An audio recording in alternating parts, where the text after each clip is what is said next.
A mis 68 años, creí que ya nada podía sorprenderme. He perdido amigos, he enterrado a mis padres, he vivido traiciones y también he tenido alegrías, pero jamás, ni en mis peores pesadillas, habría imaginado que un simple fallo de Internet sería el inicio del día más aterrador de mi vida. Cuando el técnico abrió el módem y se quedó pálido, supe que algo terrible estaba pasando. «Señora, ¿alguien usó su Internet esta mañana?», me preguntó con una voz tan baja que parecía temer que las paredes lo escucharan. Le respondí que mi nuera, Valeria, había estado allí temprano, revisando unas cosas de trabajo. Él tragó saliva, me miró directo a los ojos y susurró: «Llame a la policía y salga de esta casa ahora». No lo entendí al principio. Pensé que hablaba de un virus, de un robo de datos, de esas cosas modernas que yo aún no manejo del todo. Pero cuando vi el miedo en sus ojos, un miedo real, profundo, como el de alguien que sabe que está frente a algo grave, sentí cómo mis piernas comenzaban a temblar. Me acerqué al módem con cautela, como si pudiera morderme, y él me detuvo extendiendo su mano. «No toque nada», dijo. «Por favor, señora, no toque absolutamente nada». Fue justo en ese momento cuando mi corazón empezó a latir con más fuerza que nunca. Pero antes de continuar, quiero hacerte una invitación muy especial. Suscríbete al canal y deja tu me gusta. Esto me ayuda a ver que me apoyas y disfrutas de mis historias. Y comenta aquí abajo desde qué ciudad nos estás viendo. Ahora, continuemos. El técnico respiró hondo, como si necesitara valor para hablar. Sacó su laptop, la conectó directamente al módem y comenzó a escribir comandos que yo no entendí. Yo solo observaba sus manos, la tensión, la velocidad, el silencio absoluto que se hizo entre nosotros. Y entonces, de pronto, su rostro se endureció. Sus labios se entreabrieron y soltó un susurro que casi no escuché. «No puede ser. ¿Quién haría algo así?» «¿Qué pasa?», pregunté con un hilo de voz. Él giró la pantalla hacia mí. Lo que vi allí hizo que la sangre se me helara. Un registro de conexiones a una red privada. Pero no una red cualquiera. Era una red de uso restringido. Una red que solo utilizan instituciones estatales. Una red policial. «Señora», continuó, «esto es extremadamente serio. Desde su casa se intentó acceder esta mañana a una base de datos protegida por el Estado. Sentí que el mundo se me venía encima». «¿Está diciendo que alguien quiere involucrarme en algo ilegal?». El técnico apretó los labios. «No lo sé, pero las personas que hacen esto nunca eligen un domicilio al azar. Usaron su Internet para no rastrear su propia ubicación. Y, mire esto». Hizo clic en un archivo recién creado. El nombre del archivo me dejó sin aire. L. Herrera, Declaración Final, PDF. Mi nombre, mi apellido, la palabra final. «¿Qué es esto?», pregunté temblando. Él negó con la cabeza. «No quise abrirlo. No soy policía, pero el simple hecho de que esto exista es suficiente para denunciar». Me llevé ambas manos al pecho, intentando calmar el latido desesperado de mi corazón. «Mi nuera estuvo aquí», murmuré, «hoy temprano». «Ella fue la única». El técnico cerró la laptop y se levantó de golpe. «Señora, escúcheme bien. Salga de la casa. Ahora. No llame a su familia. No confronte a nadie. Váyase. Y cuando esté fuera, llame a la policía». Yo asentí sin pensar. Fui hacia mi bolso para tomar mis llaves, pero algo me detuvo. Una idea, un recuerdo, un detalle insignificante que hasta ese momento no había considerado. Valeria jamás venía temprano. Jamás. Apenas manteníamos una relación cordial desde que mi hijo se casó con ella. Siempre se mostró amable, educada, atenta, pero distante, demasiado distante, como si cada gesto suyo estuviera calculado, como si me tratara con una amabilidad que no nacía del corazón, sino de la conveniencia. Y hoy, por primera vez en años, había llegado a mi casa al amanecer, diciendo que solo necesitaba usar un enchufe. Nunca había pedido algo así. Nunca había venido sin avisar. Nunca había entrado a mi habitación. Y esa mañana lo hizo. El técnico vio mi expresión y entendió. ¿Ella tuvo acceso a su computadora? ¿A su módem? ¿A su teléfono? Sentí un frío en la espalda. Sí, susurré sin querer creerlo. Él tomó sus herramientas y comenzó a desconectar cables. «Señora, usted no está segura aquí. Sea lo que sea que esa mujer hizo, no fue pequeño. Esto no es un robo de datos. Es algo grande, muy grande. Y usar su identidad implica que la quieren hundir a usted. Hundirme. Yo, una mujer de 68 años que jamás había tenido problemas con nadie. Una mujer que solo pedía paz, silencio y la compañía de mis plantas y mis recuerdos. ¿Quién podría odiarme tanto? ¿Y por qué ahora? El técnico guardó sus cosas y se acercó a mí con una mirada que no olvidaré jamás. Cuando salga, cierre la puerta con llave. Y no vuelva hasta que llegue la policía. Le digo esto por su bien. Lo que vi, señora, esto es muy grave. Asentí. Caminé hacia la puerta con las piernas hechas hilo. Pero antes de abrirla, algo me obligó a mirar atrás. Y entonces lo vi. En el reflejo del vidrio de la ventana, una sombra en el pasillo de mi casa. No estábamos solos. La sombra reflejada en el vidrio del pasillo hizo que mi corazón se detuviera por un segundo eterno. No supe si era un truco de la luz, un movimiento involuntario o alguien observándonos desde dentro de mi propia casa. Me quedé inmóvil, con la mano suspendida sobre la manija, mientras el técnico me miraba con el rostro pálido. Él también la había visto. No tuve tiempo de pensarlo. Tomó mi brazo con firmeza y me susurró con urgencia. «Salga, ya». Abrí la puerta y salimos casi corriendo. Al llegar a la vereda, me aferré a mi bolso como si fuera un salvavidas. Mi respiración se entrecortaba y el viento frío de la mañana golpeaba mi cara, recordándome que seguía viva. El técnico cerró la puerta detrás de nosotros y antes de bajar las escaleras del porche, me miró una vez más. «Sea quien sea que esté ahí adentro, no vuelva», dijo. «Llame a la policía desde otro lugar». Asentí sin poder hablar. Él se fue rápido, mirando hacia los lados como si temiera ser seguido. Yo me quedé unos segundos frente a mi casa, con la sensación amarga de que algo dentro de ella ya no me pertenecía, como si aquel espacio que construí con tanto amor hubiese sido invadido, profanado. Caminé con paso tembloroso hacia la casa de mi vecina, Marisol, quien no solo era mi amiga desde hacía años, sino también la persona en quien más confiaba del barrio. Toqué la puerta con insistencia, y cuando abrió, apenas pude articular palabra. «Necesito tu teléfono», dije, y ella entendió al instante que algo grave estaba pasando. Dentro de su sala me senté en el sofá y marqué el número de la policía con manos temblorosas. Expliqué lo sucedido lo mejor que pude, aunque mi voz se quebraba por momentos. Ellos me dijeron que enviarían una patrulla de inmediato, y me pidieron que no regresara a la casa hasta que ellos llegaran. Mientras esperaba, sentí una mezcla de culpa y miedo que me oprimía el pecho. ¿En qué momento mi vida se había transformado en esto? Marisol me observaba desde la cocina con una expresión de angustia.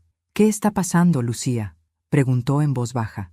Me llevé una mano al rostro. Mi internet fue usado para algo grave, algo que involucra a la policía.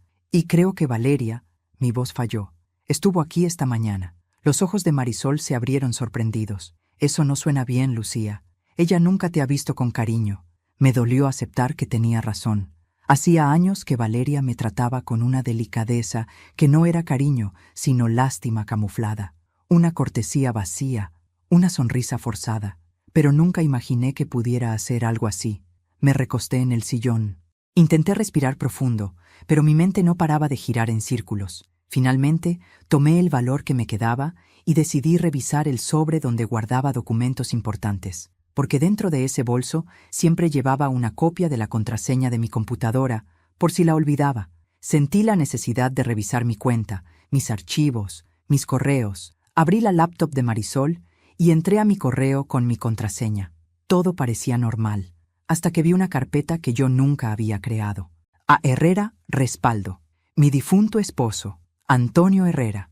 Mi Antonio, muerto hacía 12 años. Abrí la carpeta con un nudo en la garganta. Dentro había varios archivos con fechas recientes, muy recientes, demasiado recientes, fotografías modificadas, documentos con mi nombre, correos enviados desde una cuenta que yo no conocía, mensajes que jamás había escrito, y en la parte inferior, una carpeta llamada Declaración 2804, la fecha de mañana. Mi mano se llevó a la boca automáticamente. Mi cuerpo entero tembló cuando abrí ese archivo. Lo que vi era un documento preparado como si yo lo hubiera escrito, un documento donde confesaba haber accedido ilegalmente a información policial, haber manipulado datos y haber realizado una transferencia de dinero a una cuenta en otro país. No, no, no, esto no puede ser. murmuré con un sollozo atrapado. Marisol se acercó y miró por encima de mi hombro. Lucía, esto parece como si quisieran culparte de algo. Quieren hundirme, Marisol. Quieren destruirme. En ese momento mi teléfono vibró en el bolso. Un mensaje entró desde un número desconocido. Lo abrí con el corazón a 1000. Falta poco. Todo quedará listo para mañana. Sentí un sudor helado correr por mi espalda. La policía aún no llegaba. Mi casa estaba ocupada por alguien que no debía estar ahí. Mi identidad estaba siendo manipulada. Mi nuera había estado en mi casa esa mañana. Y ese mensaje indicaba que el plan aún no estaba terminado. Me llevé la mano al pecho. Señor, ¿qué están haciendo conmigo? Marisol tomó mi mano para tranquilizarme. No estás sola. Vamos a llegar al fondo de esto. Pero en ese instante sonó la puerta. La policía. Corrí a abrirles con un temor indescriptible. ¿Señora Lucía Herrera?, preguntó uno de los agentes. Sí, respondí. Él me miró fijo. Necesitamos que venga con nosotros. Hemos encontrado actividad muy extraña en su domicilio, y tenemos razones para creer que alguien está intentando usar su identidad para un delito mayor. Sentí que mis piernas fallaban. Oficial, susurré. No tienen idea de lo que están a punto de descubrir. Cuando los policías me pidieron que los acompañara, sentí que todo mi mundo se hundía bajo mis pies. Marisol intentó detener mi temblor tomándome del brazo, pero ni sus palabras de consuelo lograron calmar ese nudo frío que se me había instalado en el pecho. Los oficiales no me esposaron ni me trataron como culpable, pero su tono serio, su cautela, su forma de analizarme como si cada gesto pudiera delatar algo, todo eso me hacía sentir como una extraña dentro de mi propia vida. Nos detuvimos frente a mi casa. Los oficiales se miraron entre sí antes de entrar. Yo me quedé en el porche, sin atreverme a cruzar esa puerta. No porque temiera que ellos encontraran algo incriminante, sino porque sabía que adentro había una presencia. Alguien que no debería estar allí. Una sombra que había visto apenas entre reflejos. Uno de los oficiales salió unos minutos después. «La casa está segura», dijo. «Puede entrar, señora Herrera». Lo seguí. Al cruzar la puerta, la sensación me golpeó de nuevo. Mi hogar ya no era mío. Era un escenario contaminado, un lugar donde se había urdido un plan siniestro, usando mis recuerdos, mis pertenencias, mi nombre. Los policías revisaban cada habitación. Yo me quedé en el comedor, observando la mesa donde tantas veces había almorzado con mi hijo, con mi nuera, con mi nieta, y pensé en Valeria, en su sonrisa pulida, en su mirada cortante, en esa frialdad disfrazada de cortesía que yo siempre confundí con respeto. Uno de los oficiales se acercó. «Señora, ¿hay alguien más que tenga acceso a su internet o a su computadora?» Tragué saliva. «Mi nuera estuvo aquí esta mañana». El policía anotó algo. «¿A qué hora?» «A eso de las 6:30. Yo aún estaba en bata cuando llegó». «¿Viene seguido a esa hora?» «Nunca. Hoy fue la primera vez en años». Sus ojos se estrecharon. Todo en su expresión indicaba que esa información no era un detalle menor. El oficial me pidió que me sentara en el sillón de la sala mientras terminaban la inspección. Yo obedecí. Y fue entonces, en ese silencio extraño cargado de tensión, cuando escuché la voz más dolorosa del mundo, la de mi propio hijo. Entró apresurado, aún con la identificación de su trabajo colgando del cuello. «¡Mamá!», dijo apenas me vio. «¿Qué pasa? ¿Por qué hay policías en tu casa?» Me levanté con esfuerzo. «Tu esposa estuvo aquí», dije, «y creo que está usando mi identidad». El rostro de mi hijo, Andrés, palideció al instante, pero su primera reacción no fue sorpresa, fue incomodidad. Miró al suelo, se pasó la mano por la nuca, y después dijo algo que me heló la sangre. «Mamá, no hagas esto, estás confundida». «¿Confundida?», susurré, sintiendo un escalofrío. «Andrés, ¿sabías lo que Valeria hizo esta mañana?» «No es nada», respondió con rapidez, demasiado rápido. «Ella solo vino a ayudarte». «¿A ayudarme?», repliqué. «¿A crear archivos con mi nombre? ¿A conectarse a una red policial? ¿A preparar una declaración donde parezco una criminal?» Mi hijo cerró los ojos, respiró hondo, y entonces dijo la frase que desgarró un pedazo de mi corazón. «Mamá, tú no entenderías». Lo miré como si me hubieran roto la vida en dos. «Explícame entonces». Andrés no respondió. Caminó hacia la cocina. Lo seguí sin pensarlo, con el corazón latiéndome en la garganta. Y fue allí, en medio de esa cocina que tantas veces limpié, que escuché lo que me cambió para siempre. No sabía que Valeria estaba en la casa, o tal vez acababa de entrar por la puerta trasera sin hacer ruido. Lo cierto es que, cuando Andrés marcó su número, la escuché contestar desde muy cerca. «¿Y entonces? ¿Todo listo?», preguntó él en voz baja. «La policía ya está aquí». Silencio. Luego la voz de Valeria, susurrante, como un veneno que se desliza. «Lo importante es que no sospeche. Para cuando revisen, ya será tarde». Mis piernas se doblaron. Me sostuve del borde de la mesa. «Andrés», susurré con el alma hecha trizas. «¿Qué están haciendo?». Él se giró, sorprendido de verme allí. «Mamá, no tenías que escuchar eso». «¿Escuchar qué?». Mi voz temblaba. ¿Que me están preparando una trampa? ¿Que están usando mi casa para un crimen? Andrés se quedó paralizado. Valeria apareció detrás de él. Me miró como si yo fuera una carga que necesitaba ser quitada del camino. «Señora», dijo con esa frialdad disfrazada de dulzura, «usted se lo está tomando todo mal». «¿Mal?», susurré. «¿Quieres explicarme por qué hay un archivo con mi nombre y la palabra final? ¿Por qué usaron el internet de mi casa? ¿Por qué la policía cree que yo estoy involucrada en algo? ¿Por qué mi esposo difunto tiene archivos nuevos en mi computadora?». Valeria entrecerró los ojos. Andrés bajó la mirada. Y fue entonces cuando el teléfono de la policía, en la habitación contigua, emitió un pitido. Uno de los oficiales apareció con el celular en la mano. «Señora Herrera», dijo con rostro serio, «acabamos de recibir información adicional». Se acercó unos pasos. «Alguien envió desde esta casa una solicitud para borrar antecedentes de una persona, hoy en la mañana». Mi corazón latía tan fuerte que me dolía. El oficial abrió la carpeta. Valeria dio un paso atrás. Andrés palideció por completo. «El nombre de esa persona es», continuó el oficial. Abrí la boca, sin aliento. «El padre de Valeria». El mundo se detuvo. Nunca pensé que el corazón pudiera doler físicamente, como si cada latido empujara espinas hacia adentro. Pero así me sentí en ese momento, de pie frente a mi hijo, mientras los policías observaban cada gesto y Valeria trataba de recomponerse, apretando una sonrisa tensa sobre un rostro que ya no intentaba lucir amable. Andrés, en cambio, parecía un niño perdido, sus hombros caídos, las manos temblorosas, la mirada clavada en el piso. Nada en él coincidía con el hombre que conocía. La revelación que acababan de hacer los oficiales flotaba en el aire como una sombra espesa. Alguien había usado mi internet para intentar borrar los antecedentes del padre de Valeria. Ese alguien no necesitaba explicación. La tensión en la sala era tan densa que me costaba respirar. Valeria fue la primera en romper el silencio. «Eso no tiene nada que ver conmigo», dijo con rapidez. «Cualquiera pudo haber usado esa computadora». El policía la miró fijamente.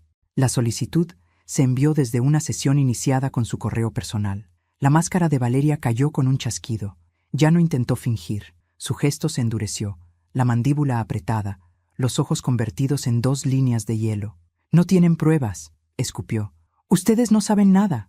Dio un paso adelante, desafiante, como si pudiera doblegar a los oficiales con pura soberbia. Pero fue Andrés quien la sostuvo del brazo, con gesto tembloroso. «Valeria, basta», susurró. Ella giró hacia él, fulminándolo con la mirada, como si fuera un insecto que había osado desafiarla.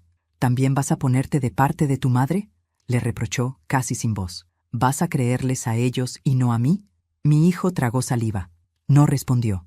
«Andrés», dije con suavidad, con ese tono que tantas veces usé cuando se caía de pequeño. «Dime la verdad. ¿Sabías algo de esto?». Él tembló. Bajó la cabeza como si le pesara 3 veces más que su cuerpo entero. «Yo solo quería ayudar, mamá». Mi corazón se encogió. «¿Ayudar a quién?». «A todos», murmuró él sin poder mirarme. «Valeria dijo que si arreglábamos lo de su papá, todo en nuestra vida mejoraría, que sería una oportunidad para empezar de nuevo». Valeria soltó una carcajada amarga. «Claro, ahora resulta que soy yo la villana, ¿no? ¿Por querer que mi familia esté bien?». «¿Bien?», repetí. «¿Usando mi casa, mi internet, mi nombre? ¿Preparando archivos falsos? ¿Haciendo que la policía piense que yo cometí un crimen?». Andrés abrió la boca para hablar, pero Valeria lo interrumpió. Dio un paso hacia mí, con el rostro transformado en una máscara cruel.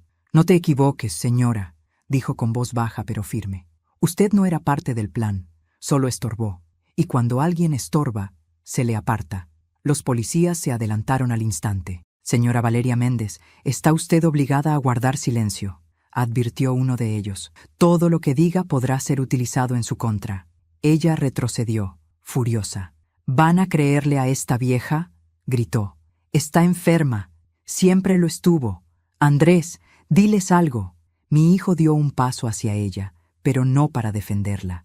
Por primera vez en años lo vi erguirse, enderezar los hombros, enfrentar lo que él mismo había permitido. Valeria, ya basta, dijo con firmeza. Estoy cansado de tus mentiras. Ella abrió los ojos como si él acabara de abofetearla. ¿Qué dijiste? Me usaste, continuó Andrés. Me hiciste creer que tu padre era inocente, que solo necesitaba ayuda, que mi madre estaría orgullosa de mí si yo lograba arreglar todo. Valeria apretó los dientes. ¡Claro que sí! Quería protegernos, a todos. ¿Protegernos?, susurró Andrés. ¿Manipular a mi madre? ¿Borrar evidencias de un juicio? ¿Entrar en su computadora a escondidas? La respiración de Valeria se volvió rápida, entrecortada. Parecía una fiera acorralada. Andrés, dijo entre dientes, no me vas a hacer quedar como una criminal delante de estos imbéciles. Ya lo hiciste sola, respondió él. El silencio que siguió fue brutal, tan profundo que nadie se atrevió a moverse. Valeria se llevó las manos al cabello, desesperada. Si yo caigo, tú caes conmigo, amenazó a mi hijo. Los policías la rodearon. Eso será suficiente, ordenó uno. Tiene que acompañarnos. Pero Valeria no estaba dispuesta. Retrocedió, buscando una salida. Sus ojos pasaron por la sala, por la ventana, por la puerta principal, y se detuvieron un instante en mí, un instante cargado de odio puro. Esto es tu culpa, dijo con un hilo de voz, siempre metiéndote donde no debes. Y entonces hizo algo que nadie esperaba. Cargó contra mí. Andrés reaccionó antes que los policías. Se interpuso, empujándola hacia atrás. Ella tropezó contra la mesa, derribando una lámpara. Los oficiales se abalanzaron y la redujeron en segundos. Ella pataleó, gritó, insultó, pero ya no había vuelta atrás. Andrés, susurré mientras él respiraba agitado. Él me miró con lágrimas en los ojos. Perdóname, mamá, dijo con voz rota. Yo solo quería creer en ella. Quería tener una familia normal. No sabía lo que estaba haciendo. Le tomé la mano. La manipulación hace eso, respondí con una suavidad que no sabía que tenía. Te atrapa y te convierte en alguien que no eres. Él cerró los ojos, dejando caer una lágrima. Los policías se llevaron a Valeria esposada, aún gritando que todo era una trampa. Mientras se la llevaban, sentí algo extraño, una mezcla de alivio, tristeza y una fuerza que creía perdida. Andrés se sentó en el sofá, derrotado. Mamá, susurró, ¿algún día podrás perdonarme? Lo miré. Mi hijo, temblando, roto, avergonzado, y finalmente libre del hechizo que lo había consumido. No hoy, respondí con honestidad. Pero estoy dispuesta a ver quién decide ser a partir de ahora. Él asintió, hundiendo el rostro entre sus manos. Yo respiré hondo. La guerra aún no había terminado, porque si Valeria había hecho todo esto, era porque algo más grande estaba en juego. Y todavía no sabía qué. Nunca había escuchado un silencio tan pesado como el que quedó en mi casa después de que se llevaron a Valeria. Un silencio que no pertenecía al alivio, ni siquiera al miedo, sino a algo más profundo. Una sospecha que se expandía como una grieta sobre el piso, avanzando hacia lugares que yo aún no me atrevía a mirar. Andrés estaba sentado frente a mí, con los codos apoyados en las rodillas, sosteniéndose la cabeza como si su propio peso lo aplastara. No era el adulto que había criado, sino el niño de 10 años que lloraba cuando no sabía cómo arreglar lo que había roto. No sé qué hacer, susurró él. Todo se salió de control. Ella me dijo que el problema de su padre era un error administrativo, que solo necesitaba ayuda, que si yo no hacía algo, él iría a la cárcel por algo que no cometió. Lo miré con calma, aunque por dentro me temblaban las entrañas. Valeria sabía exactamente cómo manipularte, le dije. Miedo, culpa, promesas, las herramientas de alguien que no conoce límites. Él levantó la vista con los ojos rojos. Es que yo quería creerle. Quería que ella fuera buena. Quería una familia normal, mamá. Yo no quería esto. Me acerqué. Puse mi mano sobre la suya. Y fue en ese momento, cuando la tensión parecía romperse, que escuchamos un golpe seco contra la ventana. Ambos giramos la cabeza al mismo tiempo. Era una piedra, pequeña, que había rebotado contra el vidrio. Andrés se levantó al instante. «Mejor voy a ver». «Espera», lo detuve. «No abras aún». Me acerqué despacio, aparté un poco la cortina y vi a alguien parado junto al árbol del jardín. Era el técnico del internet, Marisol. Estaba pálido, sudando, mirando a todas partes como si lo persiguieran. Le hice una seña. Él corrió hacia la puerta y tocó con urgencia. Andrés abrió de inmediato. «Señora Lucía», exclamó él sin siquiera saludar. «No pude dormir. Lo que vi en su módem. Hay algo más, algo que no pude decir delante de la policía». Mi corazón dio un vuelco. «¿Qué cosa?». Marisol respiró hondo. Esta mañana, cuando su nuera se conectó desde su red, no solo envió la solicitud para borrar antecedentes. Eso fue lo menos grave. Ella abrió un archivo oculto, uno que no debería existir, y estaba encriptado, pero pude ver el nombre. Andrés tragó saliva. ¿El nombre? Marisol bajó la voz al límite del susurro. Un expediente con el nombre de una mujer, Cecilia Herrera. Me apoyé en la mesa para no caer. Ese era el nombre de mi hija fallecida. La hija que perdí hace 30 años en un accidente que nunca tuvo explicación. Andrés me miró horrorizado. «Mamá, ¿por qué estaría el nombre de Cecilia en la computadora? ¿Qué tiene que ver con Valeria?». No tenía respuestas, solo sentía el corazón retumbar como un tambor roto. Marisol continuó. «Eso no es todo. El archivo tenía una fecha de última modificación, hace 2 días, y había otro nombre vinculado». «¿Cuál?», musité con dificultad. Él se secó el sudor de la frente. «El padre de Valeria. Y otra persona más. Alguien llamado S.A. S.A. Sentí un escalofrío recorrerme. Ese era el apodo con el que Cecilia firmaba su diario. «Soy Aurora», su nombre favorito desde niña. S.A. era su forma secreta de firmar sus dibujos, sus cartas, sus notas. Nadie más lo sabía. Solo yo. «No puede ser», susurré. «No puede ser». Andrés se llevó una mano a la boca. «Estás diciendo que Valeria, que su familia...». Yo no podía decirlo. Ni siquiera podía pensarlo sin sentir que el alma se me desgarraba. Marisol sacó un pequeño pendrive de su bolsillo.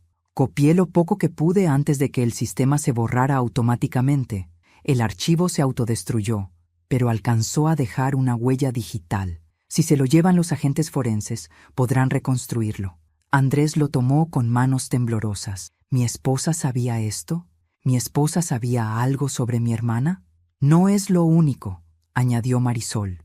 «El padre de Valeria no tiene un simple problema legal. Está involucrado en algo mucho más turbio, algo que estuvo activo justo cuando su hija murió».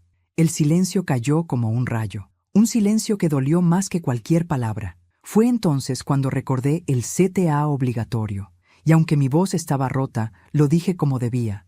«Antes de continuar, dime aquí en los comentarios qué te está pareciendo esta historia hasta ahora y qué harías tú en mi lugar. No te vayas del video, porque lo que viene a continuación te pondrá la piel de gallina». Marisol se acercó unos pasos más. «Señora Lucía, usted y su hijo ya no están seguros aquí». «¿Seguro de qué?», pregunté. «¿Qué es lo que realmente está pasando?».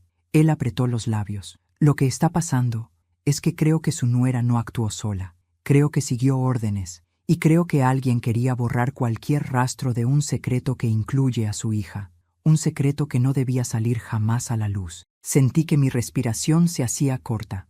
«¿Por qué ahora?», pregunté. Marisol miró a Andrés, luego a mí. «Porque usted estaba a punto de encontrar algo, algo que lleva 30 años escondido, y alguien no quiere que lo encuentre». Un trueno estalló a lo lejos, la luz parpadeó, la casa tembló ligeramente. Andrés apretó mi mano. «Mamá, ¿qué hacemos?». Yo respiré hondo. «Primero», dije, «descubrimos la verdad. No pude dormir aquella noche». La casa parecía un animal herido que respiraba entre sombras, con sus paredes silenciosas escondiendo historias que yo ya no sabía si quería descubrir. Andrés dormía en el sillón, agotado por el peso de la verdad y la culpa, mientras Marisol, el técnico, se había quedado en la mesa del comedor revisando el pendrive con una paciencia casi quirúrgica. Yo caminaba en círculos, sintiendo el crujido del piso bajo mis pies, como si la propia casa quisiera advertirme que la verdad no sería un alivio, sino una herida. Señora Lucía, dijo Marisol de pronto, quitándose los lentes, logré reconstruir algo. Me acerqué, conteniendo el aire como si mis pulmones hubieran olvidado cómo funcionar. En la pantalla, un documento fragmentado aparecía con líneas incompletas, fechas borrosas y nombres tachados, pero había suficiente para reconocer lo que era.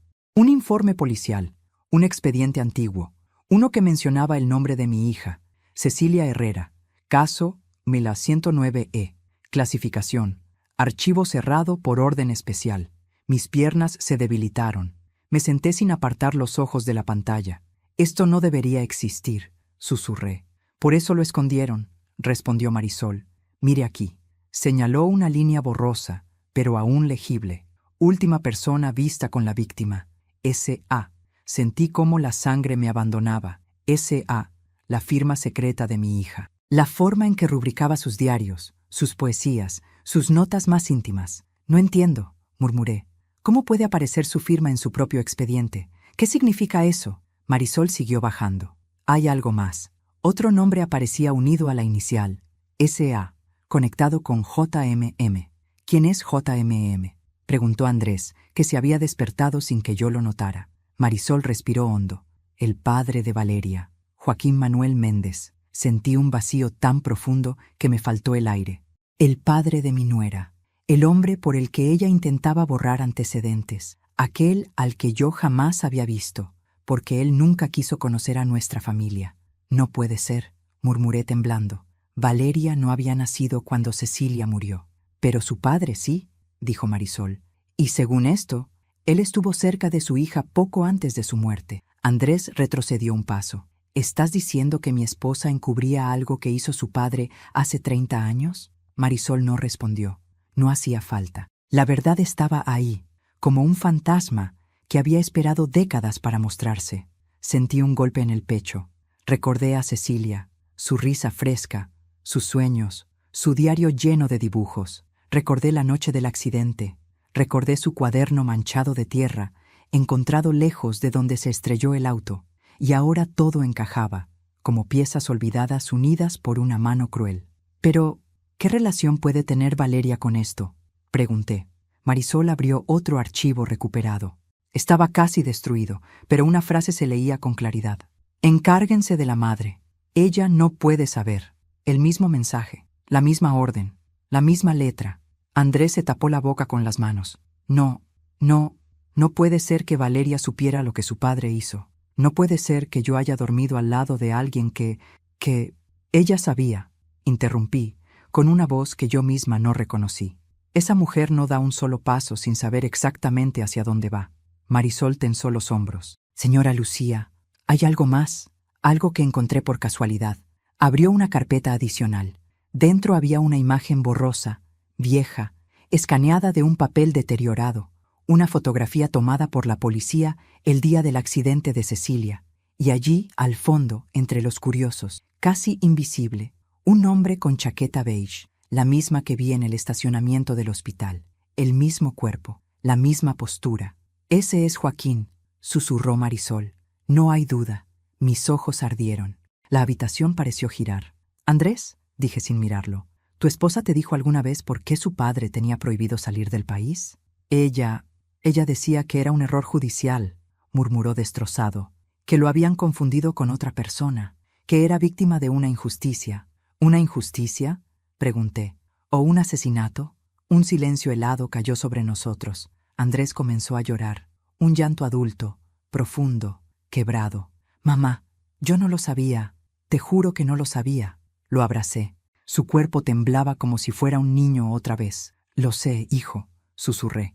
No eres tú el monstruo, es la gente de la que te rodeaste sin verles la sombra. Pero dentro de mí algo crecía, una fuerza oscura y antigua, una determinación que venía desde el fondo de mi pérdida, desde el día en que enterré a mi hija sin respuestas. ¿Qué hacemos ahora?, preguntó Marisol. Respiré hondo. Descubrir qué pasó realmente con Cecilia y enfrentarlos. Andrés abrió los ojos, aterrado. Mamá, esta gente no juega. Si hicieron algo hace 30 años, pueden hacerlo otra vez. Lo miré con firmeza, con una calma que venía de un lugar que ni yo conocía. Andrés, A tu hermana la borraron del expediente, la sacaron del mapa, y ahora intentaron borrarme a mí también. Si nos quedamos quietos, ellos ganan. Marisol asintió. Hay un agente forense que conozco, dijo. Le debo un favor. Si le entregamos esto, puede reconstruir el archivo completo. Hazlo, respondí sin dudar. Andrés me tomó las manos. Tengo miedo por ti. Yo también tengo miedo, confesé. Pero el miedo no enterrará otra hija, ni una madre más. Me levanté de la mesa, tomé mi abrigo, miré hacia la puerta como quien decide cruzar un punto sin retorno. Vamos, dije. Esta noche comienza la verdad. Nunca imaginé que el pasado pudiera caminar, flotar, respirarnos en la nuca. Siempre pensé que los muertos se quedaban donde los dejábamos, en fotografías, en recuerdos, en la memoria suave y desgastada que el corazón conserva para no enloquecer. Pero esa noche descubrí que hay muertos que no descansan, hay historias que no se van, hay verdades que esperan, como lobos agazapados, el momento exacto para saltar sobre nosotros. La casa estaba en silencio cuando salimos. Andrés conducía con las manos temblorosas, y Marisol iba en el asiento de atrás, con el pendrive entre los dedos, como si llevara una bomba a punto de explotar. Yo miraba por la ventana, observando las calles que tantas veces recorrí, ahora envueltas en un aire extraño, casi sobrenatural. Todo parecía igual, pero yo ya no era la misma. La verdad había abierto una grieta dentro de mí, una que no estaba dispuesta a cerrarse. ¿Estás segura de que quieres hacerlo hoy?, preguntó Andrés en voz baja. Mientras más esperemos, respondí, más lejos estarán ellos. Él asintió sin discutir. Marisol nos guió por la ciudad hasta llegar a un edificio gris, antiguo, con un letrero casi invisible. Departamento Forense Independiente. Un lugar pequeño, lejos del ruido, lejos de la vista de quienes preferirían que los secretos se quedaran enterrados para siempre. Golpeamos la puerta metálica del taller. Un hombre delgado, de unos 50 años, abrió con gesto serio. Tenía ojeras profundas y manos manchadas de tinta y metal. Sus ojos nos estudiaron con rapidez. «¿Marisol?», preguntó. «Sí», respondió ella con un hilo de voz. «Necesito tu ayuda». El hombre nos hizo pasar sin una palabra más. El interior estaba lleno de computadoras, cables y pantallas que mostraban códigos, archivos, rostros pixelados, un pequeño laboratorio clandestino, oculto a plena vista. «¿Qué necesitas reconstruir?», preguntó el hombre, ajustando sus lentes. Marisol le entregó el pendrive. Un archivo destruido y un informe policial de hace 30 años. Posible manipulación múltiple. Vínculos con un caso cerrado irregularmente. Los ojos del forense se endurecieron. «¿Caso Herrera?», dijo de pronto. Mi corazón se detuvo. «¿Cómo lo sabes?», pregunté. El hombre me miró con un respeto extraño. «Yo era asistente del departamento de archivo en esa época», explicó. «El caso fue peculiar. Demasiado silencio, demasiadas órdenes arriba. Cuando intenté pedir copias, mi jefe me dijo, olvida ese nombre. Y luego, el expediente desapareció. Una oleada de frío me recorrió. ¿Desapareció?, susurré. Completamente. Como si nunca hubiera existido. Pero yo nunca lo olvidé. El nombre de su hija se quedó grabado en mi cabeza. Sentí lágrimas ardiendo detrás de mis ojos. «Entonces, ¿puede ayudarme?». «Lo intentaré», respondió. «Pero necesito todo lo que tengan». Nos sentamos. Él conectó el pendrive. Su pantalla se llenó de líneas en rojo, códigos rotos, fragmentos de datos. Andrés me tomó de la mano sin hablar. Yo podía sentir su culpa, su angustia, su necesidad desesperada de reparar lo que había permitido. Pero ahora, nada de eso importaba. Lo único que quería era verdad. «Aquí hay algo», dijo el forense de pronto. «Un fragmento sin destruir». Aumentó la imagen. Allí, como una sombra oculta entre letras borrosas, apareció una frase. «Contacto con MM. Se confirma la entrega». «MM», pregunté. «Puede ser un apellido doble», explicó él, «o iniciales de un segundo implicado». Andrés palideció. «Méndez», susurró. «El apellido de Valeria es Méndez. Su padre es Méndez. Y su madre también». El forense siguió reconstruyendo el documento. Poco a poco, las piezas comenzaron a aparecer. Fecha: 12 de marzo de 1993. Incidente: accidente vehicular con víctima fatal. Observación: daños inconsistentes con un accidente fortuito. Mi pecho se apretó. «No, no puede ser». «Aquí hay más», dijo él. Miren esto. Apareció una fotografía ampliada. Mi hija, mi pequeña Cecilia, tendida en el suelo, con la mirada perdida en algún lugar que yo nunca alcanzaría.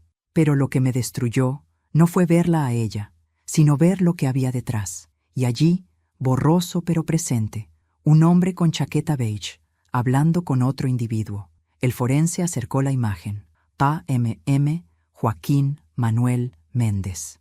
Ese es él, dijo Marisol, casi sin voz. Yo sentí cómo el aire se me escapaba. El mismo hombre al que Valeria intentaba limpiar. El mismo que estuvo en mi hospital hablando con el doctor. El mismo fantasma que rondaba mi vida sin que yo supiera por qué. Aquí, dijo el forense, con un tono que me desgarró. Hay una anotación marginal. Ampliamos. La víctima sabía demasiado. Mi mundo tembló. ¿Qué sabía Cecilia?, pregunté, sintiendo un sollozo subir por la garganta. El forense continuó reconstruyendo. Más datos fragmentados aparecieron. La joven identificó a M.M. en el punto de entrega. No se prevé que hable si desaparece. Andrés gritó. No, no, no, no. Yo me quedé paralizada. Ese archivo decía con todas sus letras que el accidente no había sido un accidente, que mi hija había visto algo que no debía ver, que el padre de Valeria había estado involucrado en algo más oscuro y que su accidente fue una forma de callarla. El mundo entero se me vino encima. El suelo, el aire, el tiempo, todo colapsó. Andrés cayó de rodillas. Mamá, lo siento, lo siento. Oh, Dios mío. Mamá. Marisol se tapó la boca, llorando en silencio. El forense seguía trabajando, pero yo ya no podía moverme. Era como si mi alma hubiera sido arrancada de raíz. ¿Qué era la entrega?, susurré con voz quebrada. El forense amplió un último archivo. Creo que es esto, dijo. Apareció una serie de documentos desordenados, fragmentados. Entre ellos, uno claro: tráfico ilegal de medicamentos experimentales. Distribución en zonas rurales. Testigos: 1, eliminado. Cecilia trabajaba en una campaña de salud cuando murió. Yo siempre pensé que su muerte había sido un maldito accidente. Pero ahora lo entendía todo. Mi hija vio algo. Vio a personas equivocadas, en el lugar equivocado. Vio al padre de la mujer que 20 años después entraría en mi vida para rematar lo que él no terminó. Él la mató, susurré. Y ahora querían borrarme a mí también. La frase quedó flotando en la habitación. Nadie se atrevió a contradecirme. Andrés se acercó, llorando, rodillas en el suelo, tomándome las manos como si fuera un niño pidiendo perdón. Mamá, no sabía, te juro que no sabía. Lo abracé, sentí su cuerpo temblar, sentí su alma rota. No es tu culpa, dije. La culpa es de quienes manipulan, mienten y destruyen vidas. El forense tomó aire. Hay algo más que deben saber, dijo. Nos acercamos. Él abrió un archivo aparte, uno que había encontrado por accidente. Esto no está en el expediente de Cecilia, está en el de alguien más, alguien reciente. Cuando lo abrió, casi me desplomé. Objetivo actual: LSH. Eliminar archivo antes de diciembre. Compensación confirmada. LSH, Lucía Salinas Herrera. Mi nombre. Dios mío, susurró Andrés. Marisol se cubrió la boca. Yo me quedé helada. No solo habían borrado a mi hija, me querían borrar a mí también. ¿Quién envió esto?, pregunté. El forense amplió la firma digital, y allí estaba, Valeria Méndez. No fue un acto de impulso, no fue por su padre, no fue por su matrimonio. Era un contrato, un trabajo, un legado familiar. Mi hija había muerto por ver demasiado, y yo debía seguirla. Me levanté, temblando. Ya no lloraba, ya no estaba rota. Había algo nuevo en mí. Algo frío, firme, afilado. Se acabó, dije. Ellos empezaron esta guerra hace 30 años. Yo la voy a terminar. Andrés me miró con miedo y orgullo al mismo tiempo. ¿Qué vas a hacer, mamá? Respiré hondo. Voy a destruirlos. A todos. Y voy a hacer que Cecilia descanse en paz por primera vez. Hay momentos en la vida en los que el dolor se convierte en un arma. No un arma hecha de odio ni de rencor torpe, sino una más precisa, más afilada, hecha de una certeza indiscutible. La verdad merece salir a la luz. Aquella noche, mientras miraba el expediente reconstruido de mi hija, supe que ya no era simplemente una madre buscando respuestas. Era una mujer que había sido marcada por la pérdida durante 30 años y que ahora tenía por fin la oportunidad de romper la cadena que había destruido a mi familia. No se trataba solo de justicia. Se trataba de liberar el alma de Cecilia de ese silencio cruel que la había mantenido atrapada entre sombras, y se trataba de impedir que otra mujer, yo, fuera borrada de la misma manera. El forense respiró hondo antes de cerrar la pantalla, como si necesitara prepararse para lo que vendría. Andrés seguía arrodillado a mi lado, completamente derrumbado. Marisol caminaba en círculos, inquieta, incapaz de aceptar que algo así había estado sucediendo tan cerca, tan dentro de nuestras vidas. Yo me puse de pie despacio, aprendiendo a sostenerme con una nueva fuerza que jamás imaginé poseer. «Necesito encontrar a Joaquín», dije finalmente, con una voz tan firme que incluso yo me sorprendí. Andrés levantó la mirada, horrorizado. «Mamá, ese hombre es peligroso. Si hizo eso hace 30 años, y si ahora quiso borrarte...» «Por eso», lo interrumpí, «si me escondo, gano tiempo. Si lo enfrento, gano mi vida». El forense dejó sobre la mesa una carpeta. «No creo que deban enfrentarlo solos. Si este hombre tiene antecedentes por tráfico, si está conectado con órdenes de eliminación, no es alguien contra quien uno pueda ir sin preparación». «¿Dónde está ahora?», pregunté. Marisol se adelantó. «Encontré una pista hace horas, pero no estaba segura de darte esa información. Dámela ahora». Ella respiró hondo.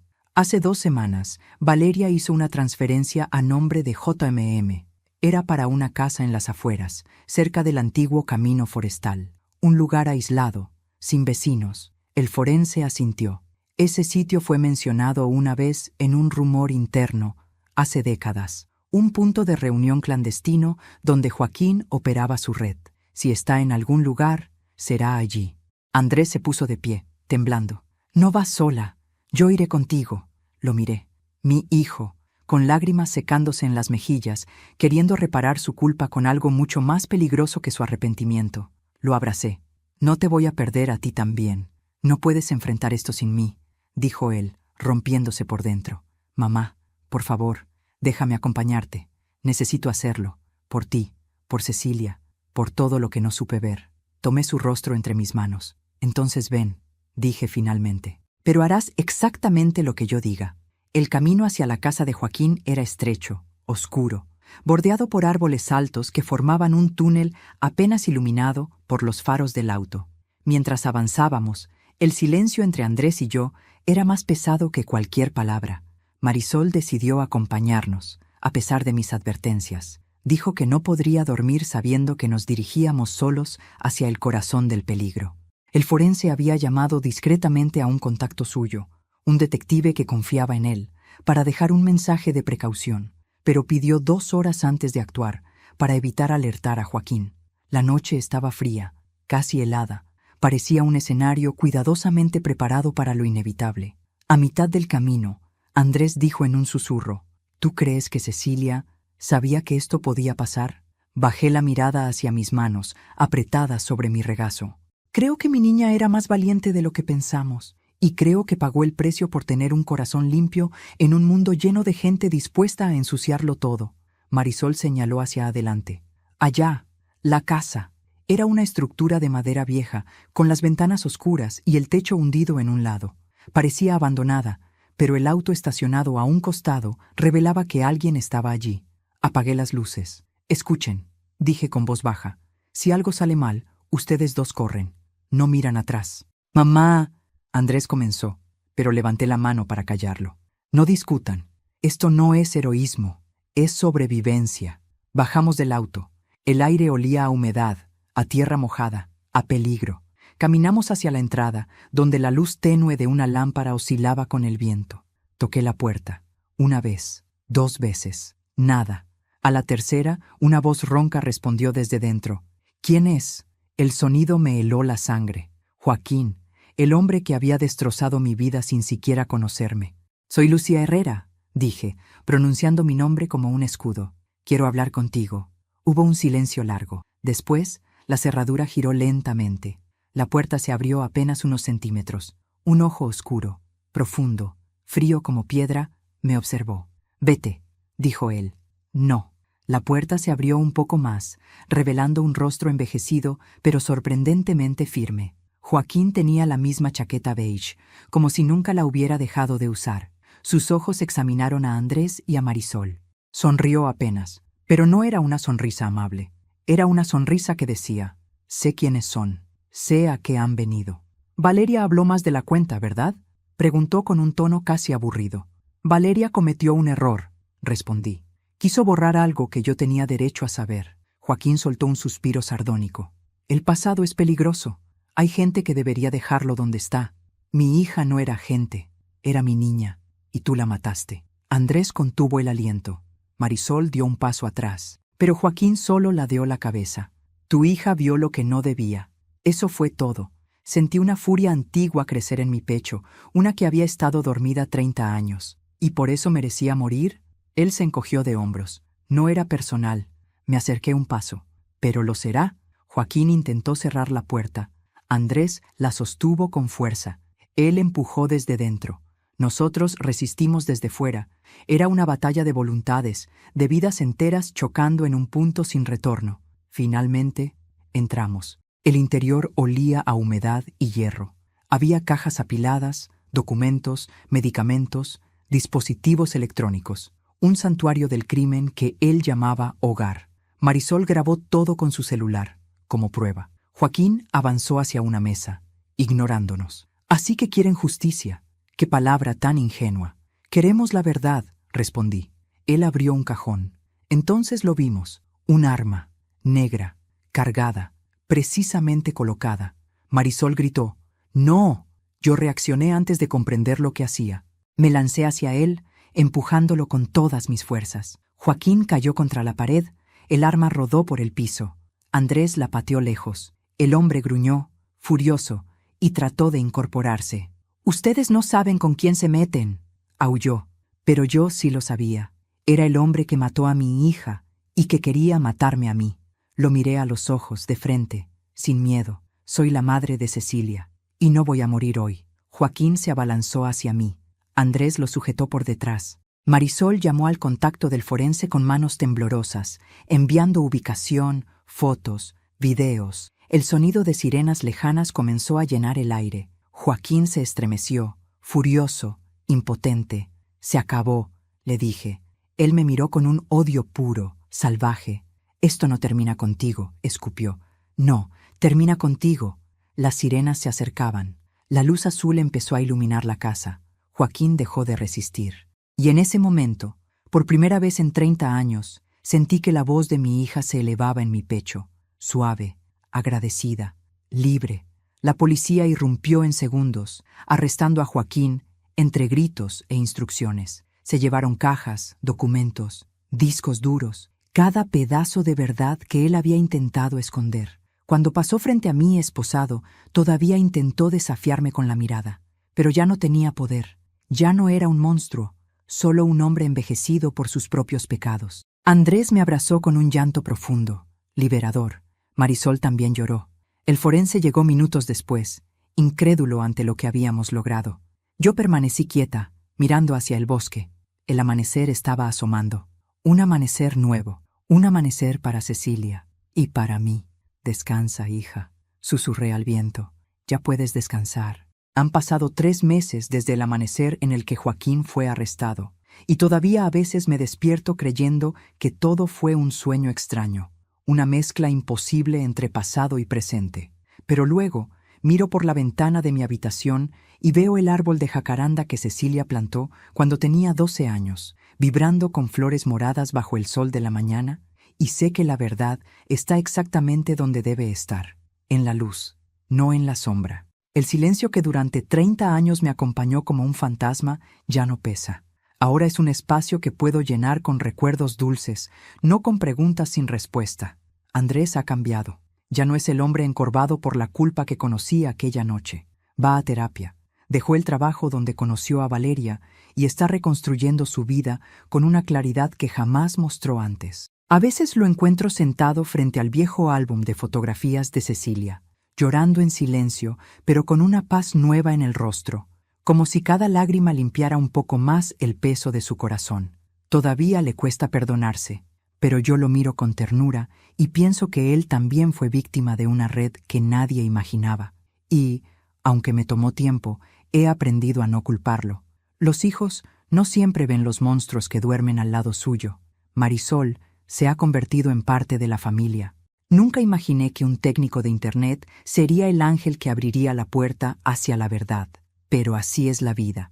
A veces, la salvación viene disfrazada de casualidad. Ella pasa los domingos conmigo, arreglando mi jardín, contando historias, riendo fuerte. Le he tomado un cariño profundo. Fue la única que, sin obligación, sin lazos de sangre ni de historia, se quedó a mi lado cuando todo se derrumbó. Y eso no se olvida. En cuanto a Joaquín, su caso salió en las noticias. No mencionaron a Cecilia por privacidad, pero sí hablaron de una red de tráfico de medicamentos y de una lista larga de encubrimientos que llevaba años escondida. El juicio será largo. Valeria también enfrentará cargos por complicidad y manipulación. Y sé que intentará culpar a medio mundo para salvarse. Pero algo cambió en mí. Ya no temo al poder de esa familia. Ya no soy la mujer que aceptaba vivir con preguntas. Soy la madre de Cecilia Herrera, la mujer que sobrevivió a la mentira más oscura y que la enfrentó de pie. A veces, cuando cae la tarde, me siento bajo la jacaranda. El viento mueve las hojas y me parece escuchar la risa de mi hija en algún rincón del jardín. Ya no me rompe, ya no me hiere, solo me acompaña. Y le digo, en silencio, que estoy bien, que la verdad ya no está enterrada, que su historia finalmente encontró su voz. Y ahora, si tú llegaste hasta aquí conmigo, quiero invitarte a quedarte. Suscríbete al canal y deja tu me gusta. Esto me ayuda a seguir compartiendo historias como esta. Y cuéntame en los comentarios, ¿desde qué ciudad nos ves y qué harías tú en mi lugar?